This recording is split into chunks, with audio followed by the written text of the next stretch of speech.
Hello everyone, this is Robert from Game Room Live, and welcome back to the Otaku Corner. I don't know if by the time this video gets up I'll have everything spun off into its own channel yet, but we'll just have to see how everything shakes out. In any case, today's subject for the vlog is Star Trek Enterprise Season 1. Oh boy. So yeah. Star Trek Enterprise. The black sheep of the Star Trek family. The only other Star Trek TV series besides the original to get canceled.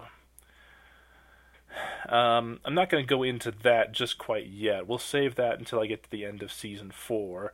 And yes, I know, Season 4 is the good season. I just finished watching Enterprise. I know it's good. Season 1, however, is not good. So, let us begin. I've already covered the first, 8 episodes of the series in posts on Facebook already. I may go back and do them at a later time, but we'll just see. So, we start things off with episode 10, Fortunate Son, if you split Broken Bow into 2 episodes. Fortunate Son. This is the episode where Archer gets to be morally superior again. Because we haven't had enough of that yet. And what's he being morally superior about?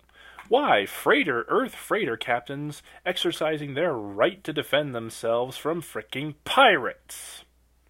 Now, don't try to twist my words here. We're not talking about anything, we're not talking about any generalities here. We're talking strictly about pirates. And I think some who've tried to defend this episode have argued that they weren't pirates, they're just Nausicaans in general, and if Earth crews were caught torturing and killing them, it would start like an interstellar incident or a war or something. Well, you know what? Too frickin' bad. Because you know what? Protagonists who don't want to help out their fellow men because it might start a war aren't the heroes of your story. And I'm not trying to justify the freighter captain's attitude and actions. Beating a confession out of that Nausicaan prisoner, yes, morally dubious, to be sure. But you know what? It's not like he was getting any help from Earth or Starfleet. And sometimes, when people do what they have to do, it's not pleasant. Sometimes it's very ugly. And it just really pisses me off that Archer just is so morally superior throughout this entire episode. And he's like, you know, we shouldn't start things with these people. What right do we have to try and start a war out here or whatever? You know, Captain whatever his name is of the freighter, going to attack those Nausicaans and do a sneak attack on those Nausicaans. That doesn't sit right with me.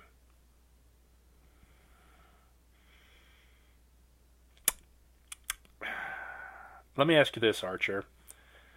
Does the Nausicaans performing sneak attacks and piracy on Earth vessels not sit right with you?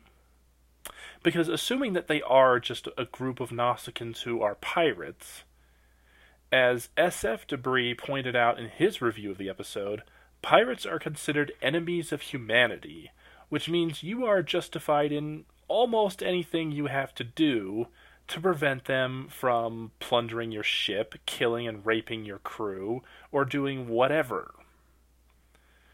And, yeah. So, you're kind of an asshole, Archer. It's not helping because you haven't exactly been a stellar example of captaincy throughout these first set of the season here. And guess what? It's only gonna get worse. Oh, yes, it is. Because, let's see. Oh, yes, the next episode is episode 11, Cold Front. Guess what? First major episode to deal with the frickin' temporal Cold War since Broken Frickin' Bow. Jeez. Essays could probably be written on how pointless and stupid the Temporal Cold War story arc was, because it, of course, ended up going nowhere, and Manny Koto killed it off right at the start of season 4 because it was going nowhere. And this episode doesn't even really involve that much time travel. I kind of get the feeling that they meant Daniels to become this major player in the TWC, but of course he doesn't. If I'm not remembering correctly, then I think this is the only time he'll show up besides Shockwave Part 1. So, yeah. And I think they're trying to make a joke here with the Vulcan High Command doesn't believe that, or the Vulcan Science Council, whichever, doesn't believe that time travel is possible.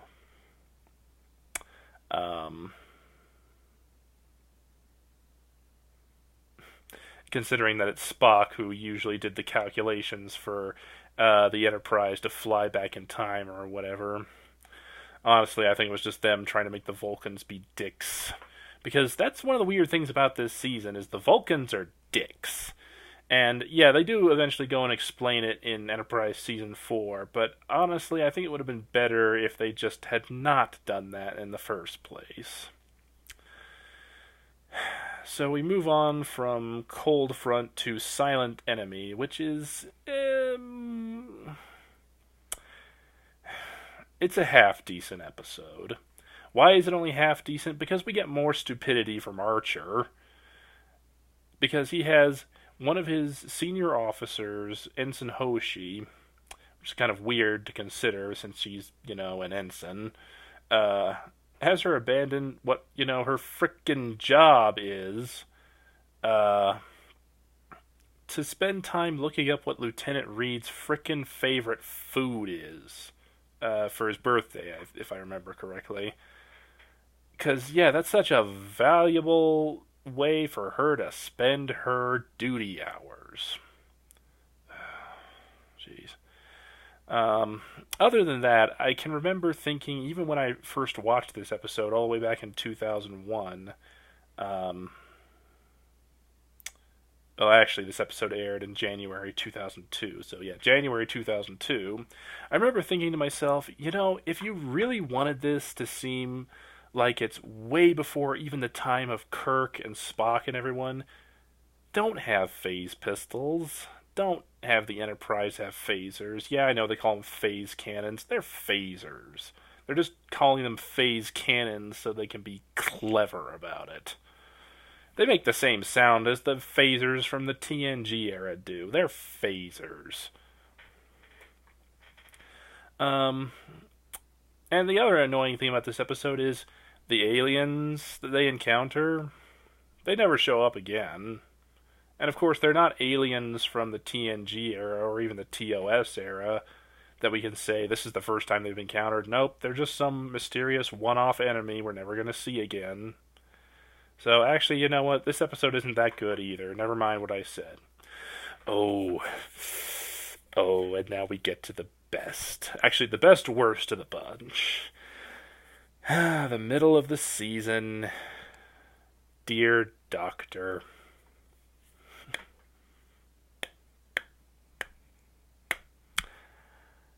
I hate this episode. I hate it a lot. To me, Dear Doctor emphasizes and is a microcosm of everything that's wrong with first season Enterprise. And everything that was wrong with some of the philosophy of Star Trek since Next Generation onward. Because Dear Doctor is a Prime Directive episode. And, yeah, I'm in complete agreement with some of those fans who say that the Prime Directive turned into Dogma during the TNG era, TNG DS9 Voyager era. And it has, and does. Basically, what this episode is about is the Enterprise crew encounters these aliens who don't have warp drive yet, but they've sent out they have discovered that they're not alone in the universe, which right there should already invalidate the Prime Directive, because they already know that they're not alone out there, and that's why they've sent ships out, sub-warp ships out, to try and contact other alien species and help them, because they have this degenerative disease that is going to wipe them out. Now, here's the thing. They're not the only species on this planet. And here's where it starts getting really stupid. They're not the only species on this planet. Another species has evolved on this planet, sentient race, but interestingly enough, they are not compatible. They specifically say this in the episode, that these two species are not compatible. These two species from the same planet are not compatible. When in other episodes of Star Trek, you have had aliens from completely different worlds, some from the other side of the frickin' galaxy, who can make all the babies they want. But these two races, in this particular instance, are not compatible. Yeah. Whatever. And it's eventually discovered that that Dr. Phlox can make a cure for these other aliens, but he suddenly gets cold feet and starts arguing that it's not moral to give the Valakians, I think their name was, the cure. Because, to quote Ian Malcolm from the Jurassic Park movie, nature has selected them for extinction.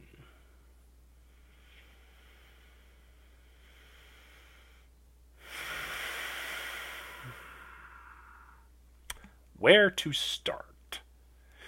Actually, I probably shouldn't start, because this episode, this vlog, is already nearly 12 minutes long, and if I do start, this is going to turn into a huge freaking rant about the Prime Directive. Point is, hey, Phlox, evolution doesn't work like it does in Pokemon. You do not evolve into extinction. Evolution is specifically to prevent that sort of thing. So, yeah, an entire race of people apparently dies out because Phlox doesn't understand how evolution works and Archer is wishy-washy. Why are these people the heroes of this show? So, yes, moving on, we come to Sleeping Dogs, which is a Klingon episode. That should probably explain everything right there. Well, yeah, okay. Reed, T'Pol, and Hoshi go to a Klingon ship where T'Pol and Hoshi get to wear tight outfits that, well, T'Pol continues wearing a variety of tight outfits to show off her boobs, and this time Hoshi gets to wear an outfit that shows off her boobs too. They rescue some Klingons. The Klingons threaten them. Archer says that they're dumbasses for threatening them, and the long day wore on. Moving on. Shadows of Pajem. This is the episode where the consequences of Archer revealing that spy outpost underneath the Vulcan outpost at the Vulcan monastery at Pajem comes back to bite him in the butt. I love how Archer gets all indignant in this episode about how the Vulcans have temporarily mind you, cut off joint ventures with Starfleet because they are understandably perturbed about Archer revealing state secrets. He's really damn lucky that the Vulcans didn't cut off all diplomatic contact, leave them to their own devices, and that it didn't start an interstellar war between the Andorians and the Vulcans. Captain Dumbass. I really enjoy when Archer gets beaten up in this episode. I really do. I know we shouldn't take pleasure from the pain and suffering of others, but in this case, since it's a fictional character, I so do. Oh, and this episode continues to show how mature Star Trek is by having Captain Archer do something that they didn't even have the balls to try on Voyager with 7 of 9 / Jerry Ryan. They have Archer get a face full of T'Pol's boobs. Excuse me, I'm fighting off a cold. So, yeah, moving on to Shuttlepod 1. Hey, here's a great script idea. Let's take the character that's the most annoying in this season, put him with the character that would probably be the one who would annoy him the most, and let the audience suffer. Now, some of you out there watching this might think that I'm being unfair to Commander Tucker. Okay, you're free to think that. And yes, I know he does get better in Season 4. Like I said, I've just watched Enterprise. I know all about Season 4. I actually liked quite a few of the episodes in Season 4. In fact, Season 4 is what I wish the show had been from the start. So, yeah. Tucker, you better be damn glad you got better in Season 4. Because after Shuttlepod 1, I really wanted to shove you out an airlock, Galactica style. Fusion. The Enterprise encounters Vulcans that have tried to integrate emotion and logic. Well, of course, we all know how that's going to end. And it actually ends with T'Pol being more or less mind-raped. Star Trek has this weird obsession with having characters be raped and not actually calling it raped. Earlier in this season, we had the really stupid episode where Trip gets just...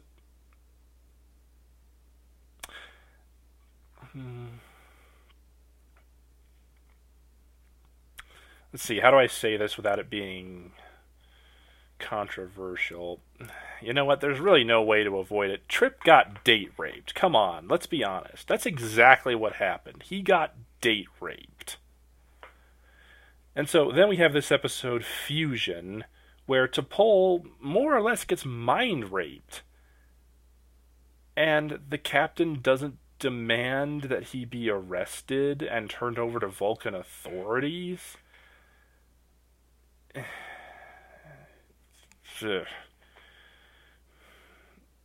Seriously, the only way you'd probably like this episode is if you enjoy the thought of Jolene Blaylock being naked, even though you don't actually see her naked in this, except from like the shoulders up and a hint of boobs.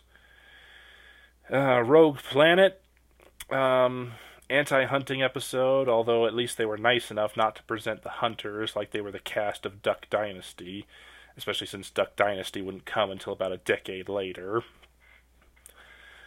But yeah, it's definitely an anti-hunting episode. It actually does have a very interesting premise of a planet that has been ejected out of its solar system.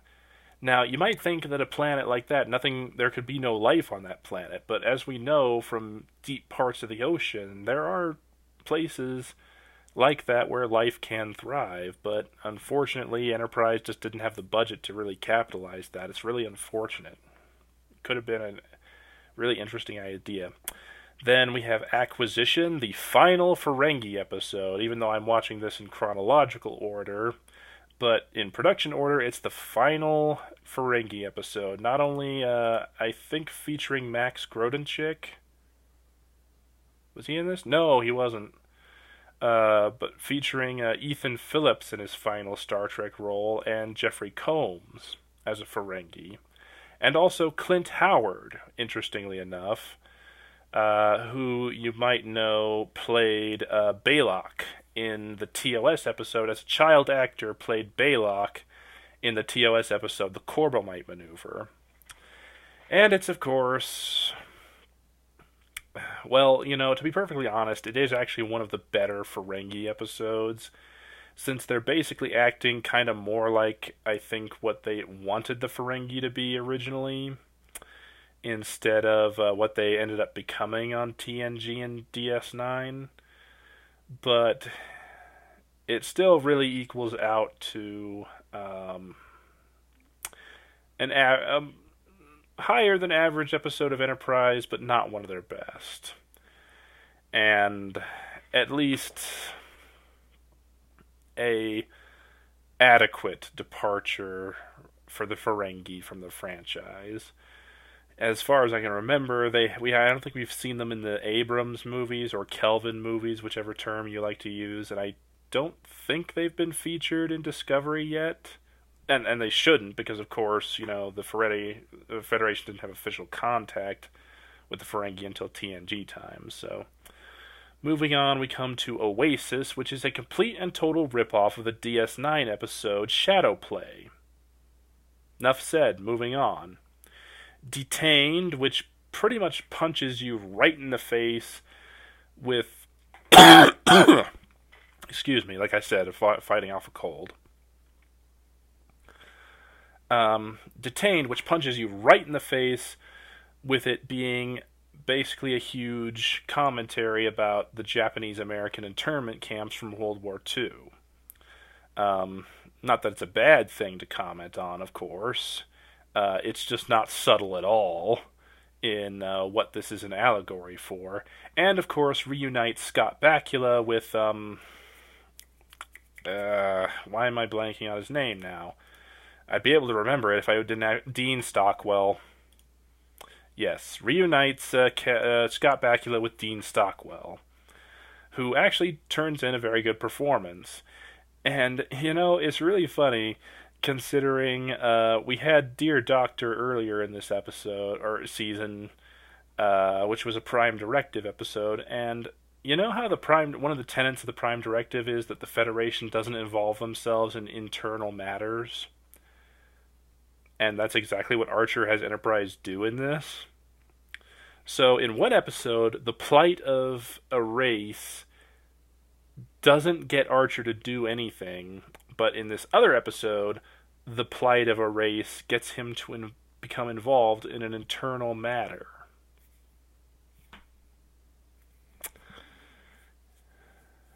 Not entirely sure if that's hypocrisy, but sounds like it's close to it.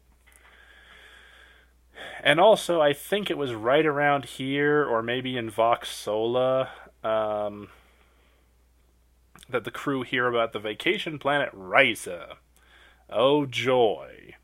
And start heading that way. So yeah, next episode, Vox Sola, or the hentai episode, where the crew is accosted by a monster.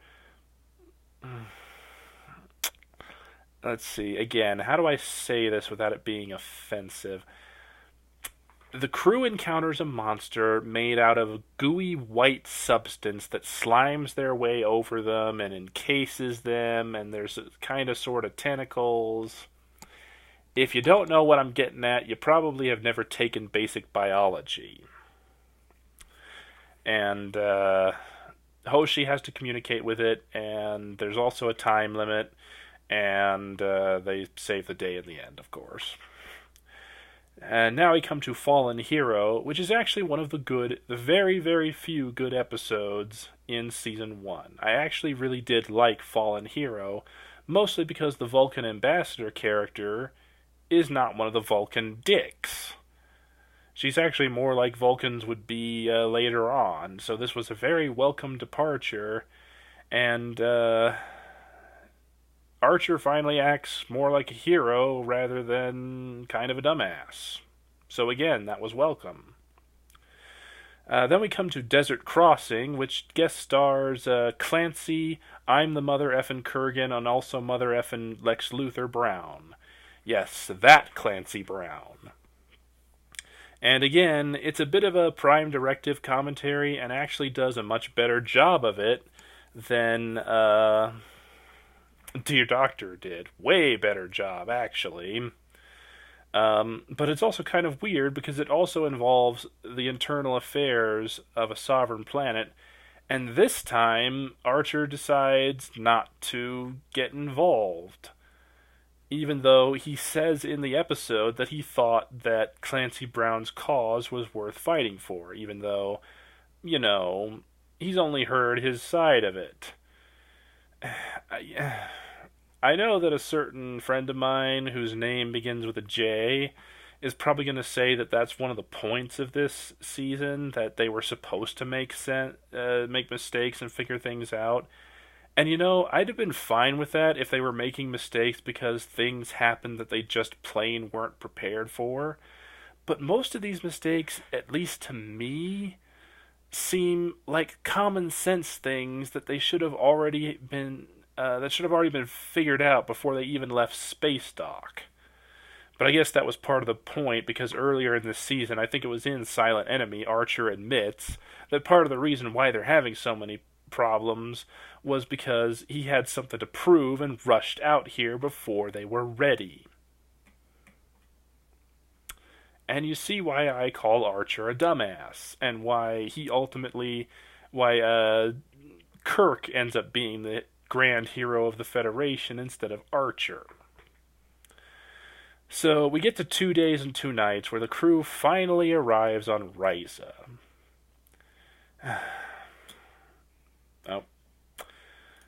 Come on, Star Trek.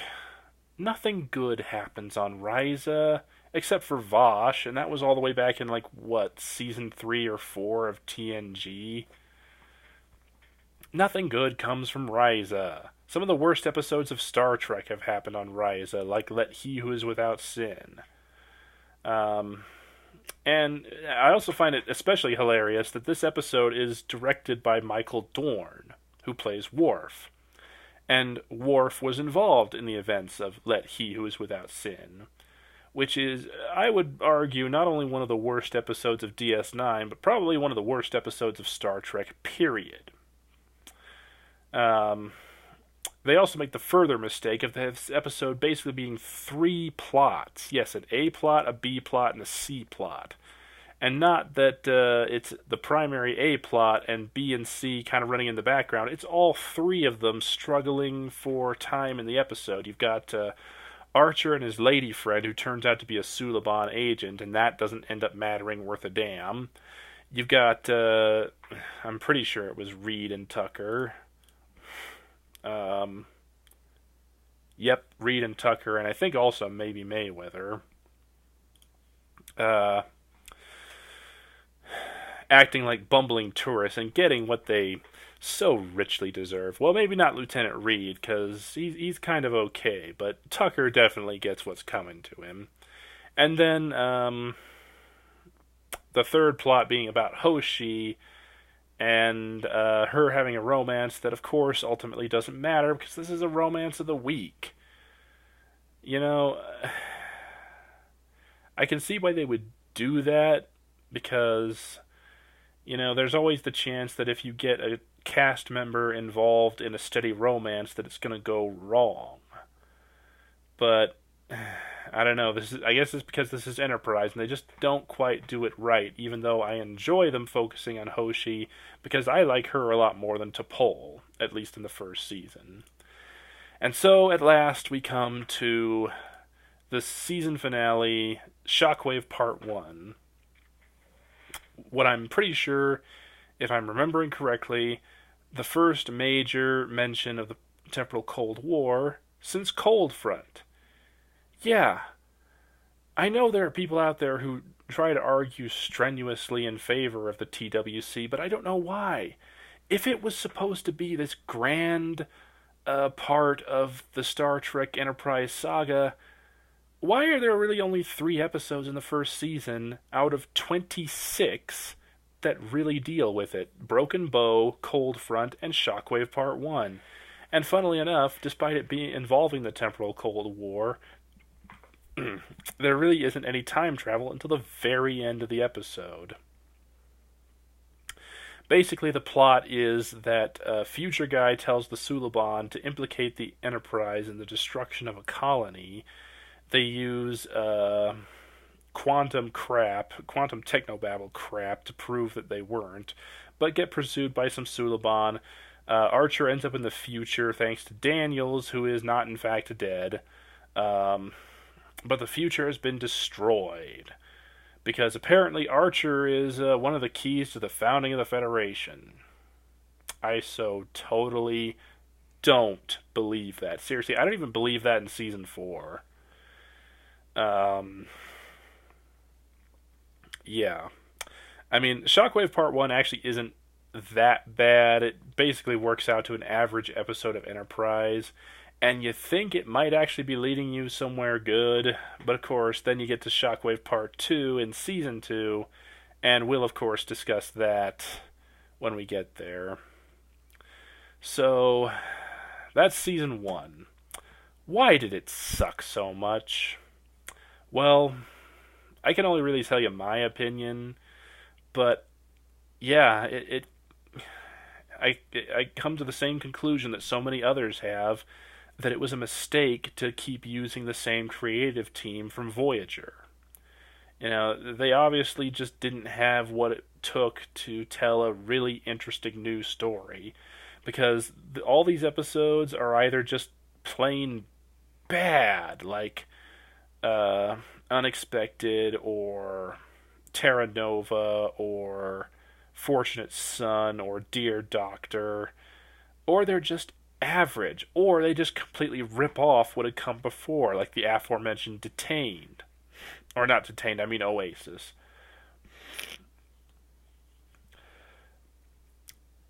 The other way you can determine it is if you look at the viewership ratings. If you compare season 1 of Enterprise with season 1 of TNG, TNG did have a large drop off after its premiere, but that seems to happen to most shows. And the thing of it is, TNG maintained steady viewership throughout its first season. I have no idea why, because TNG season 1 sucks. But of course, we'll get to that. But it had steady viewership. Now, if you go over here and you look at Enterprise's viewership, the same thing happens. It has a large amount of viewers who turn in for the series premiere, and you had a big chunk leave. 12.5 million viewers, according to this, tuned in for Broken Bow, but that went down by 3.3 million viewers to 9.2 for the first regular episode, Fight or Flight. But see, the key difference here is this. Unlike season 1 of TNG, which maintained steady viewership, you watch Enterprise slowly decline. 9.2 million for Fight or Flight. Fluctuates between 7 and 8 million for roughly the first third of season 1, and then starts dipping down and fluctuating until you get to the end of the last third of season 1, where it's fluctuating between roughly about 4.7, let's see, a low of 4.7 to a high of 5.6 million viewers. Roughly only half of what TNG had on an average basis. And I honestly do think that that's because they're just basically telling the same kinds of stories over again, and not doing a particularly good job of it. You know, I know it's the popular pastime to bash Berman and Braga, but yeah, I think they had metaphorically run out of steam. They really should have had a different showrunners for this show. And they eventually did in Manny Koto, but by then the damage was done, and it was just too late. So that's Enterprise, my thoughts on the rest of Enterprise Season 1. We'll get to Season 2, but first I'm going to do a vlog on Season 2 of TOS, and then alternate. Season 2 of TOS, Season 2 of Enterprise, TOS Season 3, Enterprise Season 3, then TAS Season 1, Enterprise Season 4, and so on and so forth. And then hopefully once I get done with all of that, I do the movies, including Star Trek Beyond, which I still have actually not seen yet. I was so burned by Into Darkness that I didn't want to see Beyond. Get through all the movies, TNG, DS9, and Voyager, and then finally we could do Discovery, because apparently it is actually pretty good. They didn't screw it up. They apparently didn't screw it up like we all feared they were going to. So yeah, don't forget to like, comment, and subscribe down below. Don't forget to check out our other channel, Game Room Live, and our content there. And I'll catch you wonderful people later. Bye!